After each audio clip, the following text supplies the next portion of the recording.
சரி இப்ப என்ன இந்த அம்மா பத்தி பேசணும். ஆமா புகழ்ந்து பேசுங்க ஒரு வார்த்தை.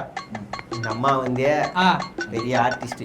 கத்திப்பாரா வர மாதிரி சிரிச்சிடாதீங்க. நம்ம மதுரை வாயில் பிரிட்ஜ் ஒன்று இருக்குது, கலிங்கர் திறந்து விட்டு அம்மா நிறுத்தி விட்டாரு, அதெல்லாம் நிறுத்திட்டாங்கன்னு போய் சொல்றாங்க. அது வந்து ஐடன் பிரிட்ஜ். ஆமா வெறும் தூணா கண்ணி தெரியுமா, மேல வண்டி போயினுக்குதான், அதெல்லாம் தெரியாதாமா. அம்மா அப்புறமா வந்து புது தலைமைச்சலத்தை மாத்தின பெரிய ஆர்டிஸ்ட், எல்லாமே பெரிய ஆர்டிஸ்ட் இவங்க. நிறைய ஏ1 இது நிறைய பண்ணிக்கிறாங்க தமிழ்நாட்டுக்கு. என்னன்னு தான் எனக்கு தெரியல, நான் பாண்டிச்சேரினால அம்மா பத்தி நிறைய பேச முடியல. தலைவரே இதுல முக்கியமான ஆர்டிஸ்ட் போட விட்டாங்க.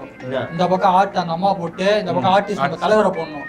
என்ன தலைவரை பார்த்து குஞ்சாடுல தலைவர், நம்ம தலைவரையே எப்படி வடிவமைக்கணும்னு தெரிஞ்சவங்க, கை கட்டி பேச வச்சவங்க, கொண்டாடு கூட்டு போய் அங்க வாசல் நிக்க வச்சவங்க, அதெல்லாம் கரெக்ட் தான். பெரிய ஆள் தான் அவங்க. நினைவு நாள்ல நம்மள வந்து நம்ம பேசணும். சரியா தம்பி, தயவு செய்து இனிமே இந்த மாதிரி பண்ணாதீங்கடா, அசிங்கமா போயிடும், ட்ரோல் பண்ணுவானுங்கடா நம்மள. ஆமா இது மேல ட்ரோல் பண்ண போறாங்க. அவர் துண்டை போட்டதுக்கே நம்ம துண்டை எடுத்துக்க மாட்டாரு அவரு, அதே ட்ரோல் தான் பண்ணாங்க. இதான் ஒண்ணு இல்ல தலைவர,